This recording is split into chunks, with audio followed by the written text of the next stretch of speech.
आते हैं अगर हम इंग्लिश पेडागोजी की बात करें स्पेसिफिकली, है ना। ऐसे क्वेश्चंस जो बहुत बार रिपीट हुए हैं ऑनलाइन में ऑफलाइन में, सेम तो नहीं बट टॉपिक वही है, बस लैंग्वेज को हल्का सा ट्विक किया है। तो टेलीग्राम चैनल पे पीडीएफ आई नो पेंडिंग है, कई सारी मिलेंगी वो भी एक साथ मंडे तक होपफुली। लाइक शेयर सब्सक्राइब आप कर दीजिएगा अगर आपने नहीं किया हो तो। स्टार्ट करते हैं कहानी। क्वेश्चन नंबर 1 है। अब ये मत कहिएगा कि हिंदी में भी दे दो ये क्वेश्चन, क्योंकि ये जो है आपका अंग्रेजी की शिक्षण शास्त्र की बात हो रही है अंग्रेजी के, तो ऐसी आप डिमांड ना ही करें तो बेहतर होगा आज। ओके नाइस, 1 मिनट रुकना यार, और इतने आप जवाब दीजिए। ओके ओके ओके, जवाब दे देना, कोई बात नहीं, 1 मिनट रुक जाओ बस जवाब के लिए। देखना एक बार, ये लो, कहां से लो, 1 मिनट, ये लीजिए। क्वेश्चन नंबर 1 आपके सामने है, पोल में आप जवाब देंगे एज यूजुअल और समझेंगे कहानी है क्या, है ना। बहुत बढ़िया। बीपीएससी बैच में मॉक टेस्ट मिलेगा क्या यार, इस पे मैं एक बार टीम से डिस्कशन करके बताती हूँ आपको, है ना। और गुड इवनिंग कोई रेड इमोजी के साथ है, गुस्सा करके गुड इवनिंग नहीं। देखिए ए ऑप्शन 52% लोग कह रहे हैं, बहुत आसान, और कुछ एक्स्ट्रा चीजें भी हैं, निपुण भारत से कैसे जोड़ दिया है वो भी मैं आपको बताऊंगी। क्वेश्चन नंबर 1 कहता है अ टीचर इन क्लास 2, यानी कक्षा 2 का एक शिक्षक है, is holding a big book up, यानी बिग बुक होती है, बिग बुक्स होती है पढ़ाने के लिए, स्पेशली रीडिंग सिखाने के लिए, कि जिनमें बहुत ज्यादा चित्र वगैरह ज्यादा होते हैं, बड़ी से साइज की किताबें होंगी, और आपको वो स्टोरी बच्चे को, छोटे बच्चे को वो प्रिंट मटेरियल से, यानी वो फोटोज देख के समझ आ जाती है कि कहानी चल क्या रही है। बादल है तो बादल की बात हो रही है, पहाड़ है तो पहाड़ की बात हो रही है ना। ट्विंकल ट्विंकल लिटिल स्टार में जैसे आप देखेंगे वो स्टार्स छपे हुए हैं, तो लेकिन यहाँ पे शब्द कम होते हैं और इमेजेस ज्यादा होती हैं बिग बुक में। तो क्लास 2 की टीचर हैं, क्लास 2 में क्या उम्र होती है भाई बच्चे की, 7 साल के आसपास, है ना। ये दिमाग में रखना है अब, क्योंकि अगर जिनको ये क्लैरिटी नहीं है कि कौन सी क्लास का बच्चा कितनी उम्र का है, तो उनको हम कह सकते हैं कि टीचर बनने का ठीक से अधिकार अभी मिला नहीं है, क्योंकि ये जरूरी है, आपको काम आएगा क्वेश्चंस में भी, लाइफ में भी। तो a teacher in class 2 is holding a big book up, एक बिग बुक को ऊपर ऐसे उठा करके दिखा रही है teacher, and the whole class reads from the same book, पूरी क्लास सेम बुक से रीड कर रही है, क्योंकि ये बड़ी होती है। जो बिग बुक्स का नाम ही बिग बुक इसलिए क्योंकि वो बहुत बड़ा साइज होगा नॉर्मल बुक से। The book has large fonts, font बड़े हैं, यानी जो लिखावट है वो बड़ी है। इलस्ट्रेशंस, कुछ चित्र वगैरह, कुछ डायग्राम कुछ हो सकता है, एंड सिंपल टेक्स्ट, बहुत कम टेक्स्ट बट सिंपल, आसान भाषा में, so that all children can participate in reading. तो बिग बुक का जो रोल है वो रीडिंग सिखाने के लिए ही किया जाता है। What strategy does the teacher follow, यानी किस तरह की स्ट्रेटेजी है जो टीचर फॉलो कर रही हैं। आप में से 62% लोग क्या है गलत उत्तर दे रहे हैं, बस इसी का इंतजार था। आपको कुछ चीजें ना आज बेसिक्स समझने हैं, ताकि आगे वाले आने वाले सेट्स में आपको एक हर एक सब्जेक्ट का या पेडागोजी में स्पेशली एक माइंडसेट है कि आपको जवाब देना कैसे, पूछा क्या जा रहा है, ये समझना ही अपने आप में हाफ बैटल वॉन है, कि आधी लड़ाई आपने जीत ली अगर आप ये समझ गए कि पूछा क्या जा रहा है ना। तो हमने जल्दबाजी में इसमें जवाब दे दिया, वो जवाब क्या है, ए ऑप्शन कह रहे हैं कई लोग, जो कि गलत है। देखो गाइडेड रीडिंग में जरूरी नहीं है कि बिग बुक का ही इस्तेमाल किया जाए, है ना, बिग बुक का ही इस्तेमाल किया जाए। गाइडेड रीडिंग में टीचर गाइड कर सकता है आपको, नॉर्मल आप पढ़ रहे हैं, और ये जरूरी नहीं है कि वहां बिग बुक हो, ठीक। तो पहली बात तो ये गड़बड़ हो गई। दूसरा, जिग्सॉ रीडिंग, तो ऐसा कुछ यहाँ पहेली जैसा तो कुछ चल नहीं रहा है। अलाउड रीडिंग में होता है कि आप सस्वर वाचन कहते हैं इसको हिंदी में, टॉपिक सेम है हिंदी इंग्लिश पेडागोजी के, तो कनेक्ट करके पढ़ेंगे तो ज्यादा बेटर रहेगा। तो अलाउड रीडिंग, तो जो लाउड रीडिंग है बेसिकली आपकी, तो लाउड रीडिंग में तो आप क्या है जोर से, जैसे मैं अभी पढ़ रही हूँ, ये लाउड रीडिंग है एक तरह की, तो बच्चे को अकेले भी आप खड़े कर सकते हैं, ग्रुप में भी चीजें हो सकती हैं, डिफरेंट चीजें हो सकती हैं, बट बिग बुक का ही इस्तेमाल करेंगे लाउड रीडिंग में, ये बिल्कुल जरूरी नहीं है। और दूसरी क्लास के बच्चों को आप पढ़ना सिखा रहे हैं लाउड रीडिंग, तो थोड़ा आगे की बात हो गई। एक ही सही उत्तर है इसका, शेयर्ड रीडिंग। और ये जो आपका निपुण भारत मिशन है, जो गवर्नमेंट कह रही है कि कक्षा 3 तक, ग्रेड 3 तक बच्चे को बेसिक पढ़ना लिखना और मैथमेटिकल स्किल्स आ जाएं, निपुण की जब हम बात कर रहे हैं, अभी हम इसको समझेंगे, उसमें भी, उस डॉक्यूमेंट में भी मेंशन्ड है ये शेयर्ड रीडिंग, ठीक है ना।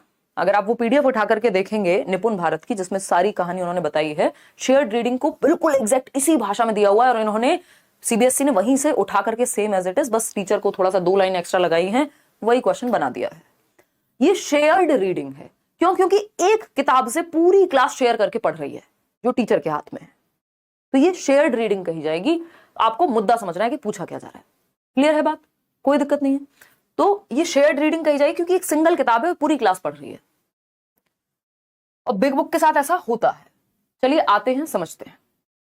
ये बिग बुक का एक एग्जाम्पल है जो आप देख रहे हैं। और जब मैं ये क्वेश्चन पढ़ रही थी तो मुझे ऐसे अपने बचपन की याद आ गई कि शायद मैं सेकंड थर्ड में ही रही होंगी। और ऐसी बहुत किताबें चलती थी। मेरे जो मामा जी हैं बुलंदशहर रहती थी, तो उनको स्कूल से, टीचर हैं वो, तो स्कूल से बहुत सारी किताबें मिलती थी, तो लेकर के आते थे। उसमें बहुत सारी स्टोरीज होती थी और वो वैसी ही किताबें होती थी जैसी इस तरह की, जिसमें पिक्चर्स बहुत सारी हैं और साइड में टेक्स्ट भी है। तो इंटरेस्ट आता है आपको पिक्चर देख के पढ़ने में, है ना। तो ये आप देख पा रहे हैं कि पिक्चर्स में बहुत सारी छोटा छोटा कुछ कुछ फॉन्ट लिखा हुआ है। तो पिक्चर्स के माध्यम से आप सेंस बना पाते हैं, मीनिंग निकाल पाते हैं। किसका? कहानी का। कहानी को आप समझ पाते हैं देख करके कि क्या चल रहा होगा इन चार पिक्चर्स को एक साथ जोड़ करके। तो बिग रीडिंग बुक्स जो होती हैं या बिग बुक्स, वो रीडिंग के लिए होती हैं, बच्चों को सिखाने के लिए, क्योंकि वो इंटरेस्टिंग लगती है बच्चे को। अब निपुण भारत में ये शेयर्ड रीडिंग की बात हुई है, क्योंकि निपुण भारत किस बात की बात कर रहे हैं? जो मिनिस्ट्री ऑफ एजुकेशन है आपका, जो नेशनल एजुकेशन पॉलिसी है, जो नई शिक्षा नीति जिसको हम कह रहे हैं 2020 में जो आया था ड्राफ्ट, उसके अंदर ये बात है कि जो निपुण मिशन है, निपुण भारत मिशन, इस पे बहुत क्वेश्चंस आए सीटेट के लगभग हर एक सब्जेक्ट में। निपुण भारत मिशन क्या है? एक तो इसकी फुल फॉर्म जरूर याद रख लेनी है, N for national, I for initiative. यानी ये राष्ट्रीय एक इनिशिएटिव मिशन है जिसमें हम इनिशिएटिव ले रहे हैं फॉर प्रोफिशिएंसी इन रीडिंग, यानी बच्चा पढ़ने में पारंगत हो सके, एंड अंडरस्टैंडिंग न्यूमरेसी, यानी बेसिक अर्थमेटिक स्किल्स इसमें बच्चे की डेवलप हो सके, यानी रीडिंग, राइटिंग और बेसिक जो कैलकुलेशन टाइप की चीजें हैं वो बच्चे की अच्छी हो जाए। कब तक? कक्षा 3 तक, ग्रेड 3, यानी ये प्री स्कूल से कहानी शुरू हो जाएगी। प्री स्कूल समझते हैं, प्ले वे। कक्षा 3 की बात हो रही है, तो कक्षा नहीं, ईयर यानी एज ग्रुप जो है वो निपुण भारत मिशन के लिए, ये भी याद रखना जरूरी है, 3 साल से लेकर 9 वर्ष तक है। और कक्षा तीसरी तक ये बेसिक प्रोफिशिएंसी बच्चे की पढ़ने लिखने और गणित के बेसिक कौशलों में आ जानी चाहिए। कब तक अचीव करना है ये हमें? ग्रेड 3 तक, यानी क्लास 3 तक। और एज ग्रुप क्या रहेगा? ये काम करेगा 3 साल के बच्चे से लेकर 9 साल के बच्चे के लिए, ठीक है ना। 3 साल का बच्चा 3 से 6 वर्ष के लिए कहां है? वो प्ले वे में है, प्ले एज है वो, आपको पता है वैसे भी, अर्ली चाइल्डहुड जिसको हम कहते हैं। तो वहां से शुरुआत हो जाएगी और ये ग्रेड 3 तक जाएगी, क्योंकि 6 साल का बच्चा पहली क्लास में होता है, 7 साल का बच्चा दूसरी क्लास में होगा, फिर 8 का जो है वो तीसरी में होगा, कुछ थोड़ा बहुत एक आध साल इधर उधर चीजें हो सकती हैं। चलिए खैर, तो एक नेशनल मिशन है जो कि फाउंडेशनल लिटरेसी एंड न्यूमरेसी, जिसको FLN कहते हैं, है ना। FLN पे बहुत क्वेश्चंस आए। फाउंडेशनल लिटरेसी एंड न्यूमरेसी, यानी एक बेसिक जो लिटरेसी और न्यूमरेसी है, नंबर्स के साथ खेलना है और पढ़ना, क्योंकि हम देख रहे हैं हमारे देश में बच्चे पहुंच जा रहे हैं 8वीं क्लास में और पढ़ नहीं पा रहे हैं या बेसिक कैलकुलेशन नहीं कर पा रहे हैं। तो इसलिए इस मिशन को लॉन्च किया गया। आते हैं, आगे बढ़ते हैं, क्या कहानी है समझते हैं। क्वेश्चन नंबर 2 देखिए और जवाब दीजिए फटाफट से। जतिन, अ क्लास 2 स्टूडेंट, कक्षा 2 का विद्यार्थी है Jatin, has a hearing impairment, यानी श्रवण दोष है, सुनने में समस्या है। As a language teacher, what could be the appropriate strategy to scaffold him, यानी एक लैंग्वेज टीचर के रूप में, यानी एक भाषा के अध्यापक के रूप में आप कैसे उसको स्कैफोल्ड कर सकते हैं। स्कैफोल्ड का मतलब क्या होता है? टेम्परेरी हेल्प दे सकते हैं, जहां वो अटक रहा है वहां उसको हिंट या फिर क्यूज दे सकते हैं। बताइएगा फटाफट। पहला ऑप्शन है promote the classmates to use gestures while communicating with him and be supportive, यानी जो क्लासमेट्स हैं बच्चे के, जो उसके पीयर ग्रुप है, जो साथी समूह है, जो बाकी बच्चे पढ़ रहे हैं क्लासरूम में, उनको क्या कहेंगे? कहेंगे भाई, एक तो आपको अगर बात उसको समझ में नहीं आ रही, क्योंकि सुनने में दिक्कत होती है बच्चे को, तो आप थोड़े हाव भाव का, जेस्चर्स का अपने इस्तेमाल कर सकते हो। जैसे मैं कोई बात कर रही हूं तो अपने हाथों का प्रयोग या जेस्चर्स का इस्तेमाल करेंगे। दूसरा, सपोर्टिव रहेंगे, मतलब इंक्लूसिव एजुकेशन की तरफ आप लेके जा रहे हैं बच्चे को, तो इसलिए CDP जरूरी है, हर एक सब्जेक्ट में काम आएगी। बी ऑप्शन है such children should go to special schools where they will learn better, segregate नहीं करना बच्चे को, है ना, सेग्रीगेट नहीं करना, अलग थलग नहीं करना, अलगाव प्रकृति के नियमों के खिलाफ है। Segregation is against the law of nature. जैसे मदर नेचर हम सबको कितनी भी विभिन्नता होने के बाद एक साथ रखती है, उसी तरह से स्कूल में भी हर तरह के बच्चों को हम इंक्लूड करते हैं, अलग थलग नहीं कि उसको स्पेशल स्कूल भेज देंगे, एक ही स्कूल में सबको सिखाना है। Focusing more on such a child will minimise teaching time for time of other children, यानी दूसरे बच्चों का टाइम कम हो जाएगा ऐसे बच्चे पे अगर फोकस किया तो मतलब हम क्या चाहते हैं? सारे बच्चे एक जैसे हों, फिर कि किसी का टाइम ही वेस्ट ना हो? नहीं, क्लास में विभिन्नताएं होंगी, डाइवर्सिटी होगी, इंडिविजुअल डिफरेंसेस को डील करना आना चाहिए टीचर को। डी ऑप्शन है inform the principal that your class is not accepting and cooperating with the child. देखो, इन्फॉर्म करके प्रिंसिपल को, सॉल्यूशन आपने नहीं निकाला, और आपको बच्चे के हित की बात करनी है, दूसरा सॉल्यूशन ओरिएंटेड रहना है कि आप एज अ टीचर क्या सॉल्यूशन निकाल रहे हैं। इसमें बस आप कंप्लेंट कर रहे हैं, बच्चे के पेरेंट्स को कह दिया, प्रिंसिपल को शिकायत कर दी, फलाना कर दिया। पहले आप रीजन जानते हैं, सॉल्यूशन निकालने की कोशिश करते हैं, नहीं निकलता तब आगे की बात होती है। तो ए ऑप्शन ही एकमात्र ऐसा ऑप्शन है जो बच्चे के हित में है, और वहां सपोर्ट के लिए आप बाकी बच्चों से भी कह रहे हैं कि बच्चे को सुनने में दिक्कत है तो आप हाव भाव का इस्तेमाल, अपने जेस्चर्स का इस्तेमाल, बॉडी लैंग्वेज का इस्तेमाल कर सकते हैं बच्चे को समझाने के लिए, कोई बात कम्युनिकेट करने के लिए, संप्रेषण के लिए, बातचीत के लिए, और सपोर्टिव रहे बच्चे को समझने में, मजाक ना उड़ाएं उसका। तो A option is the only right answer. यहाँ पे आपने 80% लोगों ने सही उत्तर दे दिया है। अब ये आपका जो प्रभु पेट पे मार मारिए वाला सवाल, यानी कि थोड़ा सा मुश्किल लगता है कई लोगों को, लेकिन अब ये हिंदी इंग्लिश सीडीपी सब जगह आने लगा है तो इससे हम नहीं बच सकते हैं। ठीक है, आज नींद का थोड़ा ऐसे ही चल रहा है तो समझ जाइएगा बात को। बताइए फटाफट। क्वेश्चन नंबर 3 पोल में जवाब दीजिए, फिर हम आगे बढ़ेंगे। डिसेबिलिटी का क्वेश्चन आए हैं तो क्या करें? ऐसे डिसेबिलिटी का क्वेश्चन आए तो अभी बताएंगे, डोंट वरी। टॉपिक आ रहे हैं ना अभी, सीडीपी के जो टॉपिक्स हम कंप्लीट करेंगे उसमें जो भी नए क्वेश्चन है सारे डील कराए जा रहे हैं। मैं 2023 के क्वेश्चन आपके साथ डील कर रही हूँ। ये आई थिंक 11 जनवरी का पेपर है जो 2023 में अभी ऑनलाइन हुआ है एग्जाम। असर्शन की अगर हम बात कर रहे हैं, यानी कथन की अगर हम बात करें और इसके रीजन की हम बात करें, ये किसी का भी क्वेश्चन आ जाए, आपने जो पढ़ा है अपने कॉन्सेप्ट्स को बस उनको पक्का रखना है, उन पे आपको स्टिक करना है इस तरह के क्वेश्चन में। कथन क्या है? Early literacy is what children know about reading and writing before they read और राइट। अर्ली लिटरेसी, पहले एक क्वेश्चन आता था एक लाइन में, एमरजेंट लिटरेसी कहते थे इसको, है ना। अब ये जिसको एक्सपीरियंस है, जिसने पहले पढ़ा है या पढ़ाया है, उसको पता है कि भाई प्रीवियसली ये ऐसे पूछा जाता था। इसको एमरजेंट लिटरेसी के नाम से जाना जाता था पहले। ठीक है, अब ये है क्या? एमरजेंट लिटरेसी कह लीजिए, अर्ली लिटरेसी कह लीजिए, यानी बच्चा लिखना और पढ़ना सीखने से पहले जो लिखने और पढ़ने के बारे में जानता है उसको अर्ली लिटरेसी कहते हैं। ये बात एकदम सही है, ट्रू है ये बात। ठीक, अब इसका रीजन क्या है? रीजन है early literacy starts when a child learns to read and write at school during early childhood care and education. अब ECCE एक अपने आप में, अब तो एजुकेशन पॉलिसी में भी इसको मेंशन कर दिया, एक कोर्स भी होता है जिसमें आप जो प्ले वे के बच्चे हैं उनको डील करना सीखते हैं। ठीक है ना, early childhood care and education. लेकिन ये दो अलग बातें हो रही हैं।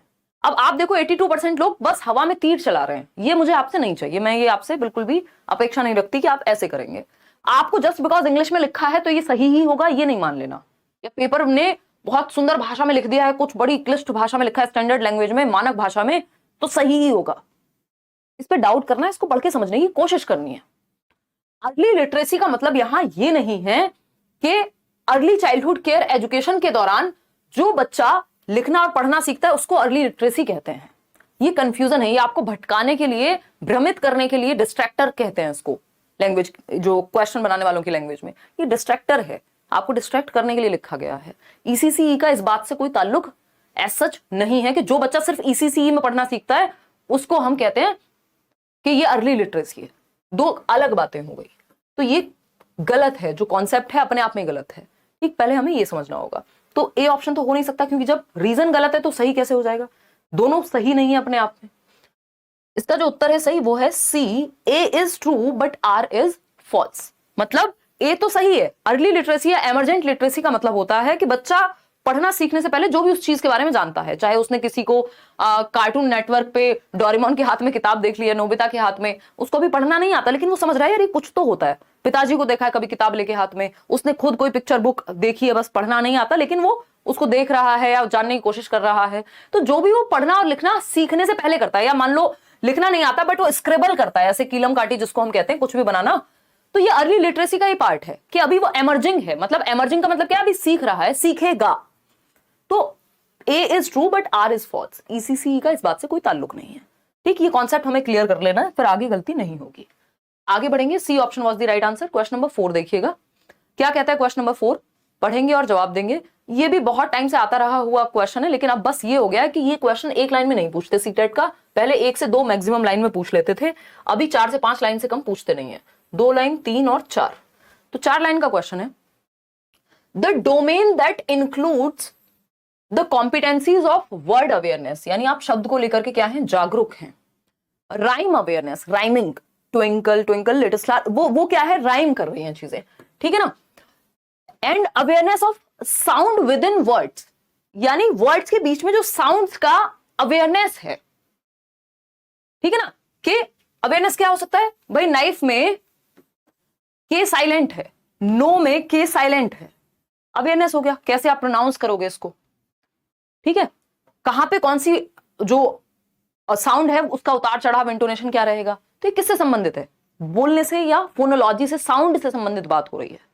तो साउंड से संबंधित बात लिटरेरी अवेयरनेस नहीं कहेंगे इसको सिर्फ, क्योंकि राइम की बात हो गई, साउंड ऑफ वर्ड्स की बात हो गई। जब 2 बार से ज्यादा आपको दिख रहा है कि ये कहीं ना कहीं किसकी बात कर रहे हैं, जस्ट वर्ड अवेयरनेस के सहारे मत रह जाना, क्योंकि rhyme awareness, awareness of sound with in words which engages learners in meaningful language. तो साउंड की बात करेगा हमेशा समझ जाइए फोन, है ना। मैं हमेशा फोनीम भी, जो सबसे छोटी इकाई बोलते हैं जिसको भाषा की, स्वनिम कहते हैं जिसको, उसमें भी मैं आपको यही बताती हूँ, फोनोलॉजी होती है साउंड से संबंधित, साइंस ऑफ साउंड कह लीजिए, या लैंग्वेज में जब साउंड की स्टडी की बात करेंगे तो हम फोनोलॉजिकल अवेयरनेस की बात करते हैं।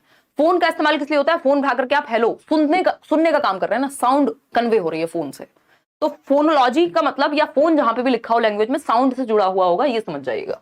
तो sound with in words, literary awareness नहीं, कोई सिर्फ पढ़ने के बारे में थोड़ी बात हो रही है, फोनोलॉजिकल या कितना ज्ञान है उसके बारे में थोड़ी बात हुई है जो लिटरेरी अवेयरनेस कहेंगे। कम्युनिकेशन अवेयरनेस, स्पोकन अवेयरनेस, ये सब आपको भटकाने के लिए है। इसका जो टेक्निकल वर्ड है वो है फोनोलॉजिकल अवेयरनेस, कि मतलब आपको साउंड को लेके अवेयरनेस है, आप कुछ भी नहीं बोल देते हैं, ठीक है ना। आगे बढ़ेंगे, क्वेश्चन नंबर 5 देखिएगा। क्वेश्चन नंबर 5 क्या कहता है भाई, अ लैंग्वेज डिसऑर्डर, यानी एक भाषा विकार, that affects communication skills and comprehension abilities, यानी भाषा का वो विकार जो व्यक्ति के संप्रेषण कौशलों को, बातचीत करने की क्षमता को प्रभावित करे, एंड कॉम्प्रिहेंशन स्किल्स, यानी बातचीत, बात करने और बात को समझने, कम्युनिकेशन में यही होता है ना, और कॉम्प्रिहेंशन मतलब समझने में दिक्कत, यानी अपनी बात कन्वे करने में भी, दूसरी की बात को समझने में भी दिक्कत है। ये कौन सा डिसऑर्डर है बताइए। भाषा से संबंधित, अब फोन से ही जुड़ा हुआ है, PH लगा हुआ है, यानी कहीं तो लैंग्वेज कहीं तो साउंड की बात हो रही होगी, ठीक है ना। आपको पता है अब एलिमिनेशन मेथड का इस्तेमाल करते हैं या एलिमिनेट करते हैं, बाकी के 3 ऑप्शंस, कोई एक ही ऑप्शन सही होगा, बाकी के 3 गलत होंगे। डिसकैलकुलिया, कैलकुलेशन से जुड़ा बना है, कैलकुलिया, कैलकुलेशन से बना है कैलकुलिया, और कैलकुलिया मतलब कैलकुलेशन, और कैलकुलेशन कहां होती है भाषा में, गणित में होती है। तो ये तो मैथ्स से संबंधित एक डिसऑर्डर है। किससे संबंधित, मैथ्स से, गणित में, गणन संबंधी विकार कहते हैं इसको, गणना करने में, कैलकुलेशन में, तभी कैलकुलिया नाम है। डिस का मतलब होता है डिसफंक्शन एक तरह का, तो कैलकुलेशन में dysfunction is known as dyscalculia, ठीक। डिसफेजिया, ये बात एकदम सही है, एक तो PH लिखा हुआ है, फेजिया, फोनीम, फोनोलॉजी, मतलब साउंड की, लैंग्वेज की बात हो रही होगी कहीं ना कहीं। तो डिसफेजिया क्या है, एक लैंग्वेज डिसऑर्डर है जिसमें आपको भाषा को समझने और समझाने दोनों में दिक्कत हो सकती है, यानी मैं क्या बोल रही हूं ये समझ में नहीं आ पा रहा किसी को, बिल्कुल ही, उस केस में ऐसा हो सकता है, सबको हो ऐसा दिक्कत नहीं है, बट अगर जिसको डिस्फेजिया है तो उसको सामने वाला बोल क्या रहा है वो समझने में दिक्कत होगी, कॉम्प्रीहेंड नहीं कर पाएगा, है ना, समझ नहीं पाएगा, और अपनी बात को ठीक से समझाने में भी दिक्कत हो सकती है, ठीक। डिस्प्रैक्सिया, प्रैक्सिया का यहां मतलब है मोटर स्किल्स से, कि बच्चे को टाई बांधने में, जूते के फीते बांधने में, बटन लगाने में शर्ट के, है ना, पेन पकड़ने में भी दिक्कत हो सकती है। तो ये मोटर स्किल्स के कोऑर्डिनेशन में, जो गत्यात्मक कौशल है आपके, उनमें समस्या आएगी। डिसलेक्सिया, डिसलेक्सिया तो बहुत फेमस है, ईशान अवस्थी, आप तारे जमीन पर मूवी याद रखिए, रीडिंग डिसऑर्डर है ये अपने आप में एक, जिसकी वजह से राइटिंग में भी दिक्कत आ सकती है। और जो स्पेसिफिक राइटिंग डिसऑर्डर होता है कौन सा होता है, फटाफट से बताओ कमेंट करके, मैं आपको दे रही हूँ कुछ 20-30 सेकंड या 10 सेकंड। आज तो मर गए, कोई कह रहा है मर गए आज तो, नहीं पूजा, ये इजी है, बस आपको एक बार ये 15 क्वेश्चन समझ लेने हैं, और एक बार ये कॉन्सेप्ट समझ आ गए, फिर दोबारा जब मैं कोई और सेट कराऊंगी तो गलती नहीं होगी। पेपर कंपैरेटिवली इजी है, एक बार मैराथन देख लो या नोट्स पढ़ लो जो दिए हुए इंग्लिश पेडागोजी के, सारे फ्री नोट्स दिए हुए हैं टेलीग्राम चैनल पे जाके, बहुत बढ़िया आप लोग आंसर कर रहे हैं। डिसग्राफिया, जब राइटिंग डिसऑर्डर की बात होगी तो ग्राफ से याद रखना होता है, ग्राफ हाथ से बनाते हो ना, मान लो कोई ग्राफ कैसे बना होगा, हाथ से बना होगा, ये मत कह देना कंप्यूटर से बना होगा, ठीक। तो राइटिंग डिसऑर्डर ग्राफिया से संबंधित है, जब सिर्फ राइटिंग पूछेगा तो डिसग्राफिया, यानी ग्राफ बनाने में दिक्कत है, ऐसे दिमाग में एसोसिएट कर लेना, ठीक। डिसग्राफिया, पढ़ने और लिखने दोनों में समस्या है तो डिसलेक्सिया, मुख्य रूप से पढ़ने में होती है डिसलेक्सिया। डिसलेक्सिया में रीडिंग डिसऑर्डर होता है, B को D पढ़ेगा बच्चा, 6 को 9 पढ़ेगा, गॉड को डॉग, डॉग को गॉड, 100 को वॉज, ठीक।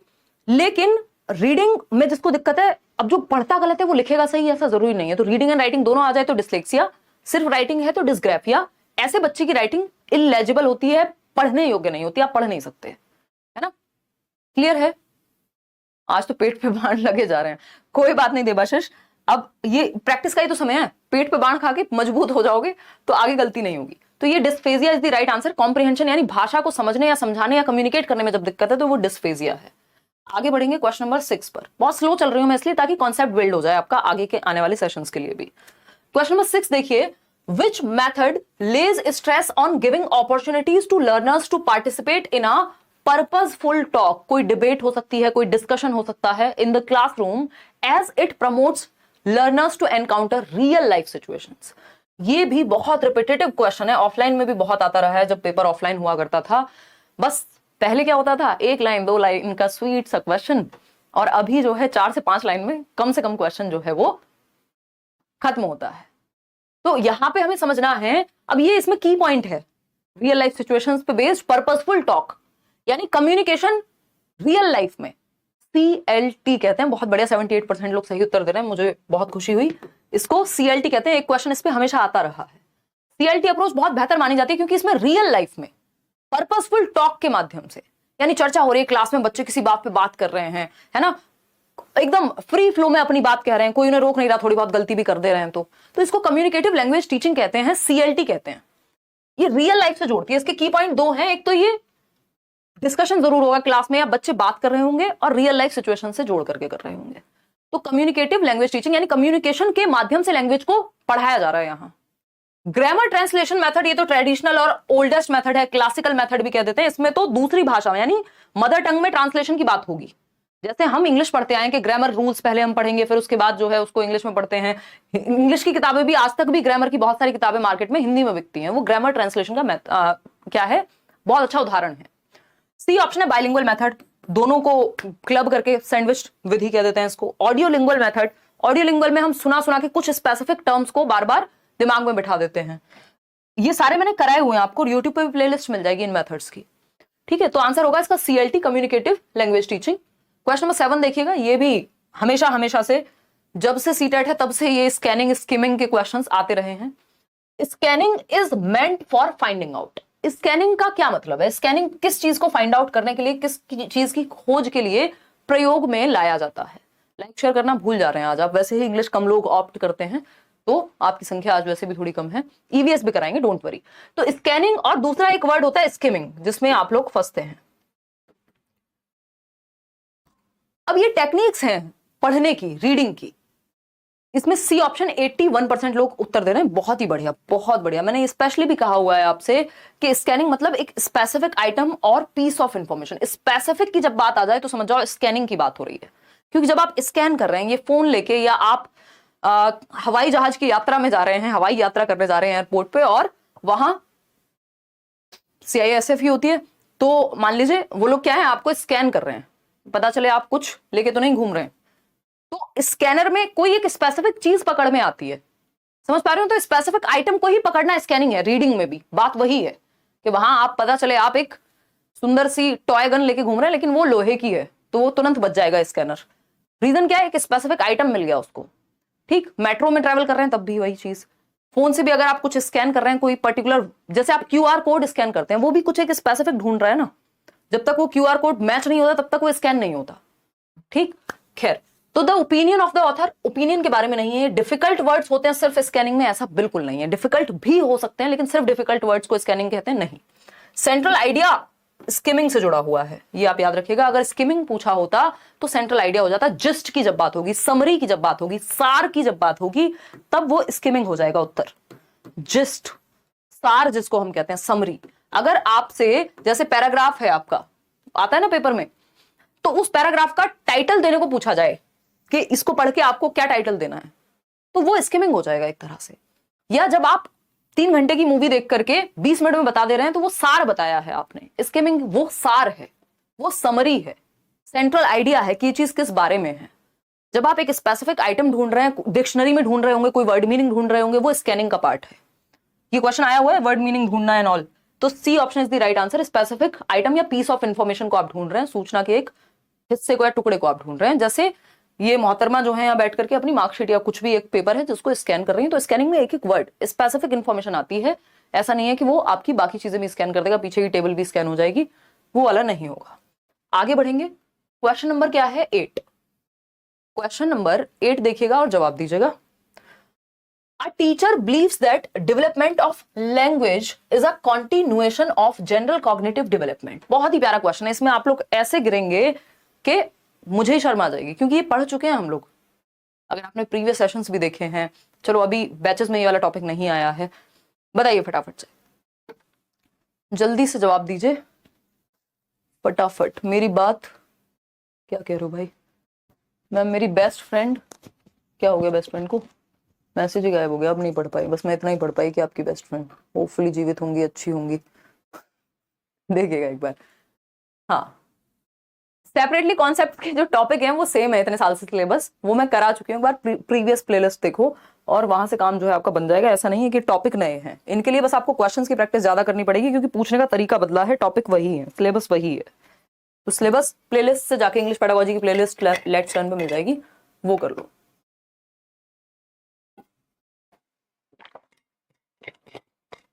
ये जितने भी लोग हैं ना जो कह रहे हैं इंग्लिश बहुत ज्यादा डिफिकल्ट होती है, इंग्लिश डिफिकल्ट नहीं होती है। आपने कसम खाई हुई होती है जब सीडीपी पढ़ रहे होते हैं कि एक शब्द अगर इंग्लिश में बोल दिया तो दिक्कत हो जाएगी। तो जिस चीज को हम बिल्कुल सीखना ही नहीं चाहते तो वो हमें डिफिकल्ट लगेगी।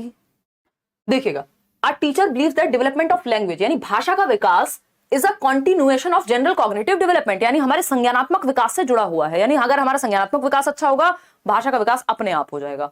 कौन कहते हैं ये? कॉग्निटिव डेवलपमेंट से लैंग्वेज। याद कीजिए, प्याजे। 49% लोग एकदम सही उत्तर दे रहे हैं, प्याजे।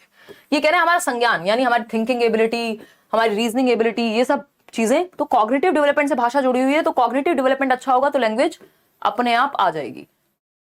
तो ये कह रहे हैं कॉग्निटिव डेवलपमेंट से भाषा आती है। जबकि वाइगॉस्की क्या कहते हैं? ये कहते हैं लैंग्वेज एक टूल है कॉग्निटिव डेवलपमेंट के लिए। ये बहुत बारीक चीजें हैं जिनमें कंफ्यूज रहेंगे आप। लैंग्वेज से कॉग्निटिव डेवलपमेंट होगा, लैंग्वेज एक टूल है कॉग्निटिव डेवलपमेंट के लिए एज पर वाइगॉस्की, और कॉग्निटिव डेवलपमेंट से लैंग्वेज हो रही है तो वो प्याजे है। दोनों में अंतर समझ आ गया? बीएफ स्किनर तो इमिटेशन की बात कर देंगे। स्टीफन क्रेशन का अपना जो है इनपुट का क्या सिद्धांत है कि जितने लेवल पे आप हैं उससे +1 का एक हार्ड लेवल दे दीजिए और बच्चा सीख जाएगा। तो ये प्याजे की बात है। इन दोनों बातों को जरूर दिमाग में रखना है कि कॉग्निटिव डेवलपमेंट से लैंग्वेज या डेवलपमेंट से लर्निंग होती है, प्याजे कहते हैं, और लर्निंग से डेवलपमेंट होता है, वाइगॉस्की कहते हैं। ग्रामर ट्रांसलेशन मेथड, इस पे भी एक क्वेश्चन हमेशा आता रहा है और आता रहेगा, क्योंकि ये बहुत ही कॉमन मेथड है लैंग्वेज को सिखाने का। Grammar translation method of teaching language focuses on, यानी जो व्याकरण अनुवाद विधि कहते हैं उसको हिंदी में, सिलेबस सेम है दोनों में। लैंग्वेज, जब मैं हिंदी को इंग्लिश में ट्रांसलेट करके हिंदी पेडागोजी को और इंग्लिश पेडागोजी को हिंदी में ट्रांसलेट करके बताती रहा करती थी, ये तो अब तो बहुत टाइम हो गया, तो इनिशियली कई लोगों को मजाक उड़ाने का मन करता था, अरे मैम आप तो हिंदी भी ऐसे पढ़ाते हो, है ना। ये आपकी भाषा में कह रही हूँ मैं, खुद को मैम नहीं कह रही हूँ। तो कि आप तो ऐसे पढ़ाते हो, आप तो हिंदी को भी इंग्लिश में पढ़ा देते हो, ये हमने पहली बार देखा है। जबकि सिलेबस सेम है, हमें पता है हमारी एक सब्जेक्ट की तैयारी, एक कॉन्सेप्ट की तैयारी, अगर हमने ग्रामर ट्रांसलेशन को अभी के अभी व्याकरण अनुवाद समझ लिया तो हमारे लिए वो हिंदी में भी हेल्पफुल हो जाएगा और समझने में भी आसान। बिल्कुल सिलेबस सेम है, टॉपिक सेम है, मैथड सेम है, तो दिक्कत नहीं होती अगर हम ट्रांसलेट करके समझ लें तो। देखिएगा, तो grammar translation method of teaching language focuses on, यानी ये जो व्याकरण अनुवाद विधि है भाषा को पढ़ाने की, किस चीज पे फोकस करती है? पहला ऑप्शन है language use as the main focus, यानी लैंग्वेज यूज पे फोकस करती है, यानी जिस भाषा को सिखा रहे हो उसका यूज करो, यानी इंग्लिश सिखा रहे हो तो इंग्लिश का यूज करो। नहीं, ये कौन सा मेथड है? डायरेक्ट मेथड, प्रत्यक्ष विधि है, जिसके माध्यम से अगर आप इंग्लिश सिखा रहे हैं तो इंग्लिश में ही बात होगी, हिंदी यूज नहीं करते, फिर आप वहां टारगेट लैंग्वेज का ही यूज करते हैं। टारगेट लैंग्वेज कौन सी होती है? जिस भी भाषा को आप सिखाने का लक्ष्य रख रहे हैं, लक्ष्य भाषा। फॉर्म फोकस्ड टीचिंग, ये बहुत बार आ चुका है क्वेश्चन, और इसका जो सही है उत्तर डी ऑप्शन 40% कह रहे हैं, जो बिल्कुल गलत है ना। कहीं ढूंढो, पानी मिल जाए थोड़ा बहुत। देखो एक बार, ये कैसे सही हो सकता है भाई? Strengthening the pronunciation while learning, ये एक ऐसा मेथड है जिसमें प्रोनाउंसिएशन की बैंड बच जाती है। हम देखते हैं हमारे बहुत ज्यादा लोग हैं जो हिंदी मीडियम से अगर पढ़े हैं तो उनका प्रोनाउंसिएशन इतना खतरनाक है कि वो रिजिड को रिजिड बोल सकते हैं, वो किसी और चीज को कुछ और बोल सकते हैं, है ना। ऐसे बहुत सारे वर्ड्स हो सकते हैं जिनको हम गलत प्रोनाउंस करते हैं। ऐसा नहीं हमें उसका मतलब नहीं पता, हमें स्पेलिंग नहीं पता, या हम पेपर में सही नहीं करके आ जाएंगे, लेकिन प्रॉब्लम कहां है? प्रोनाउंसिएशन में। उसका रीजन ये ग्रामर ट्रांसलेशन मेथड ही है क्योंकि इसमें लैंग्वेज यूज का मौका ही नहीं मिलता। आप रूल्स के सारे रट्टे लगा लेते हो, मीनिंग सारे याद कर लेते हो, स्ट्रक्चर सारी याद हो जाती है आपको, लेकिन प्रोनाउंसिएशन यानी लैंग्वेज को यूज करने का मौका नहीं मिल पाता। समझ पा रहे हो ना बात को? तो अगर हम बात करें strengthening the pronunciation while learning, ऐसा नहीं है, क्योंकि यहां पे प्रोनाउंसिएशन का मौका ही नहीं मिलता, लैंग्वेज को बोलने का मौका नहीं मिलता। स्पोकन लैंग्वेज बहुत वीक होती है ग्रामर ट्रांसलेशन की वजह से, जबकि हमारे रूल्स अच्छे हो सकते हैं, हमारी ग्रामर बहुत अच्छी हो सकती है, फिर भी हमें स्पोकन लैंग्वेज में दिक्कत होती है। समझ पा रहे हो या नहीं? सबका गलत है ना ये आंसर? हाँ हाँ, बहुत बढ़िया। मीनिंग फोकस्ड टीचिंग, मीनिंग भी इसमें फोकस में होता है, हम मीनिंग पे भी फोकस करते हैं, लेकिन उससे भी ज्यादा जरूरी है इसमें फॉर्म फोकस्ड टीचिंग, यानी जो ग्रामेटिकल फॉर्म्स हैं, जो रूल्स हैं, उन पे बेस्ड है ये पूरा मेथड, बाकी सारी चीजें सेकेंडरी हैं। तो ये बी ऑप्शन यहां सही उत्तर है, ना कि डी ऑप्शन। ठीक है, इसको ठीक कर लीजिएगा, प्रोनाउंसिएशन में तो बल्कि दिक्कत होती है। समझ पा रहे हैं? तो form focused teaching is the right answer, कि यहां फॉर्म्स पे फोकस किया जाता है, ग्रामेटिकल रूल्स पे फोकस किया जाता है, उसके थ्रू सिखाया जाता है। मदर टंग का इस्तेमाल करके मदर टंग में हम ट्रांसलेट करते हैं टारगेट लैंग्वेज को, यानी अगर हम इंग्लिश पढ़ रहे हैं तो उस इंग्लिश को ट्रांसलेटेड फॉर्म में पढ़ते हैं हम, हिंदी में रूल्स पढ़ते हैं ग्रामर के भी, वो है ग्रामर ट्रांसलेशन मेथड। ज्यादातर सबसे बहुत कॉमन मेथड है ये, और इसी मेथड से हमने अंग्रेजी पढ़ी है। अगर आप यूपी बोर्ड वगैरह में रहे हैं, सीबीएसई वाले थोड़ा जो है डायरेक्ट मेथड का इस्तेमाल कर लेते हैं। आगे बढ़ते हैं, क्वेश्चन नंबर 10 देखते हैं। क्वेश्चन नंबर 10 क्या कहता है?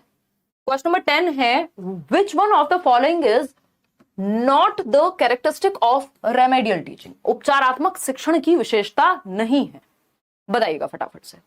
रेमेडियल टीचिंग अभी कल परसों बात कर रहे थे, पेडागोजी में, सीडीपी में, बाल विकास में, कि डायग्नोस्टिक टेस्ट होता है, यानी पहले आप डायग्नोज करते हैं, निदान करते हैं, पता लगाते हैं, उसके बाद रेमेडी देते हैं। डीआर का रिलेशनशिप है ये। डीआर बोले तो दिनेश और ऋचा का नहीं, this is diagnostic and remedial teaching, कि पहले डायग्नोज करते हैं, कारण पता लगाते हैं और फिर रेमेडी देते हैं। ठीक है ना? क्लियर है? कोई दिक्कत? कोई कह रहा है इंग्लिश में आज तो मोस्टली गलत है, जबकि इतना इजी सेट लग रहा था मुझे हिंदी के मुकाबले, क्योंकि हिंदी को इन्होंने कंफ्यूजिंग बनाया है। ऐसा नहीं मेरी हिंदी खराब है, उससे पहले नहीं होती थी दिक्कत। ठीक, कोई बात नहीं, अभी ये पहला दिन है, ये कॉन्सेप्ट्स को क्लियर कर लो कि हमने अगर आज स्कैनिंग सीखा तो आपकी नोटबुक में ये लिखा होना चाहिए कि स्कैनिंग का मतलब होता क्या है। हमने अगर एमरजेंट लिटरेसी की बात की, अर्ली लिटरेसी की बात की, तो आपने छोटा सा नोट्स बना करके लिखा हो एक नोटबुक में, क्योंकि यही 7-8 टॉपिक है इंग्लिश पेडागोजी और हिंदी पेडागोजी में, यही रिपीट होते रहते हैं, इन्हीं के पार्ट्स में से पूछता रहता है। ठीक है ना? क्लास दोबारा से रिवीजन जरूर कर लेना एक बार देख के, तो चीजें अच्छी समझ में आ जाएंगी, क्योंकि अभी आप आंसर देने पे भी फोकस्ड हैं। Which one of the following is not the characteristic of remedial teaching, यानी उपचारात्मक शिक्षण की विशेषता नहीं है, कि हम स्पेशल क्लास दे रहे हैं बच्चे को, दोबारा से पढ़ा रहे हैं कोई टॉपिक, ये सारी चीजें। ठीक है ना? बहुत बढ़िया श्रुति। देखिए, it can be used for improving language skills, बिल्कुल सही बात है, रेमेडियल टीचिंग में तो रेमेडी दे रहे हैं ना, तो इंप्रूव होना चाहिए। It can be used to rectify a particular problem area, भाई मान लीजिए बच्चे को एक्टिव पैसिव सीखने में दिक्कत हो रही है, तो उसकी रेमेडियल क्लासेस दे रहे हैं हम, स्पेशल क्लास लगा दे रहे हैं, मान लो, सही बात है, वो रेक्टिफाई हो जाएगा, ठीक हो जाएगा। To be carried out after the identification of problems and challenges faced by students, यानी कि जब हम पहले आइडेंटिफाई कर लेते हैं, यानी डायग्नोज कर लेते हैं, कारण पता लगा लेते हैं बच्चों की समस्याओं का, और फिर हम जो चैलेंजेस वो फेस कर रहे हैं उसके बाद ये कैरी आउट की जाती है, कौन? Remedial teaching. बात सही है, हमेशा डायग्नोस्टिक के बाद होगी, पहले रेमेडी नहीं दी जाती, पहले रीजन पता किया जाता है। To evaluate student learning at a standard और बेंचमार्क, ये सबसे खतरनाक है, और इसमें आपने सही उत्तर लगभग 50% लोग दे पाए हैं, कि हम ये मूल्यांकन करने के बाद कि जो स्टूडेंट की लर्निंग है वो एक स्टैंडर्ड और बेंचमार्क पे सेट है कि नहीं है, ये इवेल्युएट करते हैं। ये इवेल्युएट नहीं करते हैं, यहां जो समस्या आती है उसके सॉल्यूशन पे फोकस किया जाता है। ये जो स्टैंडर्ड और बेंचमार्क के अकॉर्डिंग है कि नहीं है, वो तो इवेल्युएशन में हो जाएगा, ठीक है ना, वो वहां देखा जाएगा कि कितने % आप उस स्टैंडर्ड को या बेंचमार्क को अचीव कर पाए हैं, कि एटलीस्ट 33% नंबर आने चाहिए थे, वो नहीं आए हैं। फिर डायग्नोज किया जाएगा कि क्यों नहीं आए हैं, फिर रेमेडी दी जाएगी कि कैसे आ सकते हैं। समझ पा रहे हो? तो इसमें एक ही बात गलत है जो सही है, क्योंकि पूछा ही गलत है। D option is the right answer over here. 4 सवाल और हैं इससे पहले कि आप आंसुओं से रोने लग जाए। Which one of the following is not true about multilingualism, बहुभाषिता के बारे में कौन सी एक बात ठीक नहीं है? जन्म जन्मांतर से आता रहा सवाल है और आगे भी आएगा, चाहे हिंदी हो चाहे इंग्लिश हो। बहुभाषिता की जब हम बात करते हैं, यानी मल्टीपल लैंग्वेजेस एक क्लासरूम के अंदर होती हैं, तो क्या होता है बताओ? It emphasises a smooth transition between the home and school language, यानी इससे स्मूथली ट्रांजिशन हो जाता है क्योंकि क्लासरूम में भी मल्टीपल लैंग्वेजेस हैं और घर की भाषा को भी एक्सेप्ट किया जा रहा है। बात तो कुछ हद तक सही है। It helps in ensuring that every child attains grade specific skills to attain proficiency, यानी कि ये इंश्योर करता है कि हर एक बच्चा अपने ग्रेड स्पेसिफिक जो भी उसको प्रोफिशिएंसी आनी चाहिए, जितनी पारंगतता उसको होनी चाहिए, वो सीख जाएगा। Maybe it helps to ensure that all children learn each others language spoken in the classroom, यानी ये इस चीज को इंश्योर करने में, पक्का करने में मदद करता है कि सब बच्चे एक दूसरे की भाषा सीख जाए। डी ऑप्शन है, multilingual children have greater cognitive flexibility and performance academically better than monolinguals, यानी जो मल्टीलिंगुअल बच्चे होंगे वो ज्यादा बेहतर कर पाएंगे एकेडमिकली बाकी बच्चों से। बताइए, चक्कर आ रहे हैं कुछ लोगों को? कोई बात नहीं, पानी वानी पी के आ जाओ आराम से कल तक। चलें आगे बढ़े। डी ऑप्शन कह रहे हैं 39% लोग। ये तो हम डिस्कस कर चुके हैं ना, 2 या 2 से अधिक भाषाएं जिस व्यक्ति को आती हैं उसका संज्ञानात्मक विकास भी अच्छे से होता है, उसका कॉग्निटिव लेवल भी बेहतर होगा, ये साइंटिफिकली प्रूवन बात है। ठीक है ना, कॉग्निटिविस्ट ऐसा मानते हैं, मतलब साइंटिफिकली का मतलब ये है। It emphasises a smooth transition, हाँ सही बात है, उसको ऐसा अजनबी महसूस नहीं होगा क्योंकि उसकी भाषा स्कूल में भी उसको बोले देने जा रही है, मतलब बोलने दे रहे हैं आप, बोल पा रहा है वो अपनी भाषा को। It helps in ensuring that every child attains grade specific skills to attain proficiency। इस पे हमें थोड़ा डाउट है कि हर एक, ये इंश्योर करता है कि हर एक बच्चा क्या कर ले, ग्रेड स्पेसिफिक स्किल्स अचीव कर ले ताकि वो मास्टर बन जाए। जबकि मल्टीलिंगुअलिज्म में पहला उद्देश्य ये है कि हम बच्चों को कंफर्टेबल करें, वो अपनी मदर टंग को एक ब्रिज के रूप में ले जाकर के जो भी स्टैंडर्ड लैंग्वेज है वो सीख पाए। It helps to ensure that all children learn each others language, ये बात एकदम सही थी। स्मूथ ट्रांजिशन होगा, ये भी बात सही थी। Multilingual children have greater cognitive flexibility and perform academically better than monolinguals. हम ये कह सकते हैं कि जिसको मोनोलिंगुअल का मतलब है सिंगल भाषा, मोनो का मतलब ही होता है सिंगल। तो मल्टीलिंगुअल बच्चों की जो है समझने की क्षमता या जानने की क्षमता, कॉग्निटिव फ्लेक्सिबिलिटी ज्यादा होती है और वो ज्यादा बेटर परफॉर्म करेंगे इस वजह से, बजाय कि जिनको सिर्फ एक भाषा आती है। ये फैक्ट है ना। चलिए आगे बढ़ते हैं। तो सिर्फ एक ही चीज यहां गड़बड़ है कि it helps in ensuring that every child attains grade specific skills to attain proficiency, यानी उस लेवल पे जो भी कुछ आना चाहिए उसको वो मल्टीलिंगुअलिज्म से आ जाएगा, ऐसा कहना गलत होगा। वो आपको देखना पड़ेगा मैथ्स में कहां दिक्कत है, हिंदी में कहां दिक्कत है। ठीक है, तो इसका मतलब ये नहीं कि स्पेसिफिक लेवल पे जो भी आना है वो मल्टीलिंगुअलिज्म से आ जाता है, ये एकदम खराब बात हो गई, ये सही नहीं है मल्टीलिंगुअलिज्म के बारे में। क्वेश्चन नंबर 12 देखिएगा एक बार, स्टोरी टेलिंग। इस पे भी बहुत क्वेश्चन आया है, सेम क्वेश्चन, बस पहले एक लाइन में आता था, 4 वर्ड में खत्म हो जाता था एक सेंटेंस में क्वेश्चन। अब आपकी मुश्किलें थोड़ी बढ़ गई हैं, 3 लाइन से कम में आता नहीं है। मैथ आता है क्या सीटेट में?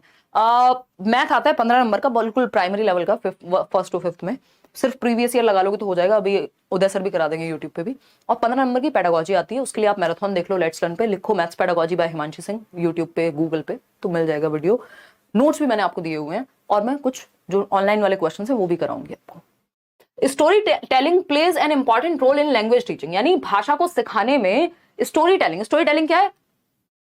आप कहानियां सुना रहे हैं, बहुत कहानियां सुनी होंगी आपने दादी नानी की, तो कहानियां सुनाना जो है, क्लासरूम में भी हम कहानियां पढ़ते हैं, लकड़हारी की कहानी सबने सुनी है जीवन भर से, ठीक। Which of the following is most important regarding story telling? Story telling के बारे में, स्टोरी टेलिंग को ओल्डेस्ट मेथड कहा जाता है दुनिया का, यानी जब से ह्यूमंस हैं तब से कहानियां हैं, है ना। स्टोरी टेलिंग अपने आप में एक बहुत अद्भुत स्किल भी है, कला भी है और बहुत ही महत्वपूर्ण है बच्चे के लिए। इससे क्या होता है, बच्चे की इमेजिनेशन बेटर होती है। जब आप कोई कहानी सुना रहे हैं कि एक राजा था, तो आपके दिमाग में एक राजा की पिक्चर तुरंत बन जाएगी, इमेजिनेशन आ जाएगी।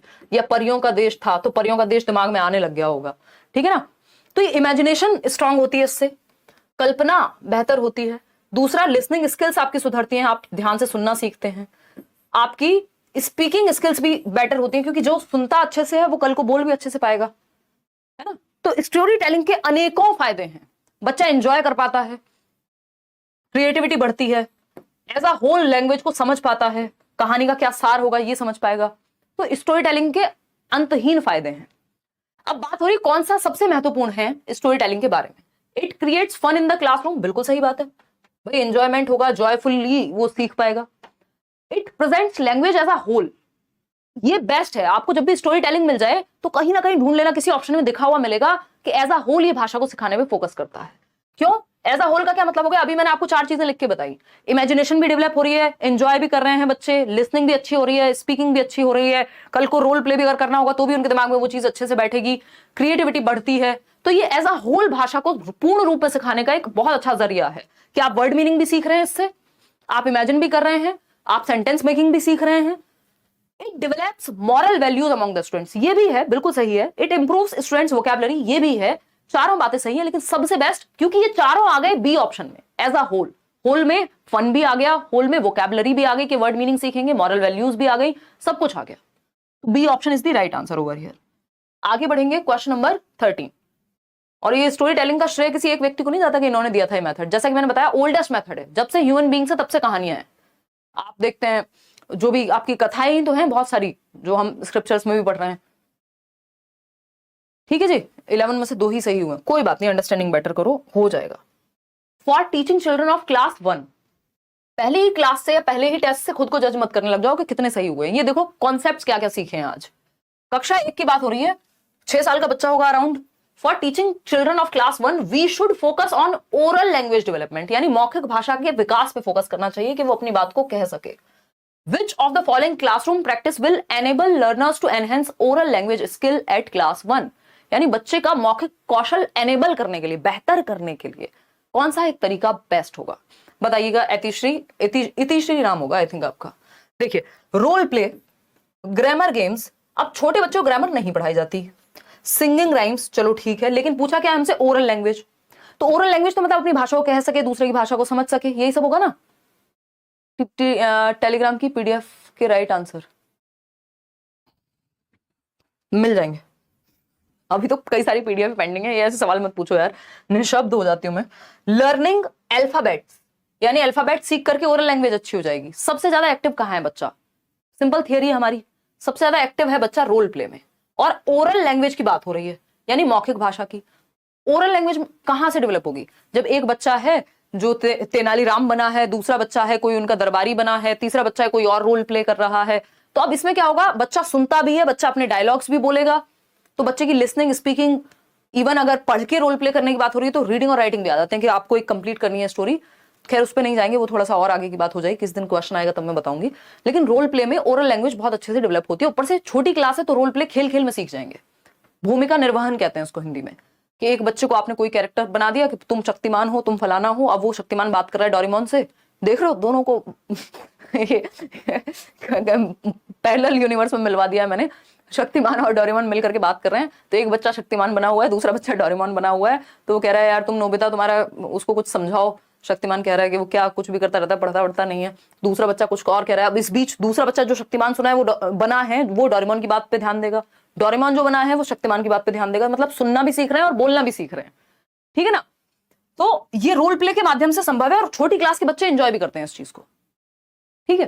क्वेश्चन नंबर 14 देखिएगा, question number 14, second last question है आज के लिए। A language teacher generally gives task that has to be done in pairs, यानी ऐसा टास्क देती है एक भाषा की शिक्षिका जो पेयर्स का मतलब होता है 2 बच्चे या फिर ग्रुप्स, 2 से ज्यादा हो गया तो ग्रुप बन गया, 2 या 2 से अधिक बच्चे मिलकर के सॉल्व करें, ऐसा टास्क टीचर देती हैं। What should the teacher do when learners are involved in the task? Teacher को क्या करना चाहिए जब बच्चे इन्वॉल्व होंगे टास्क में, तो फटाफट से बता दो 1 मिनट के अंदर। यार आप बता नहीं सकते थे, टाइम देखना जरा, देखो एक बार। शाहीन हंस रही हैं डोरेमोन के जोक पे। The teacher should not sit ideally, यानी बस ऐसे पढ़े नहीं रहना चाहिए, टीचर को बैठ के सो नहीं जाना चाहिए। She must read something to enhance learning. बात यहाँ ग्रुप की हो रही है और ये कह रहे हैं पढ़ना चाहिए टीचर को सोना नहीं चाहिए, तीसरी ही बात चल रही है। द टीचर मस्ट, पूरी रामायण खत्म हो गई, इनका वही चल रहा है, समझ गए ना। The teacher must ensure that everyone should participate and scaffold them, यानी टीचर को एंश्योर करना है कि हर किसी को पार्टिसिपेट करना है और एक दूसरे की मदद करनी है, टीचर को मदद करनी है जहां जरूरत पड़े। बात तो सही है।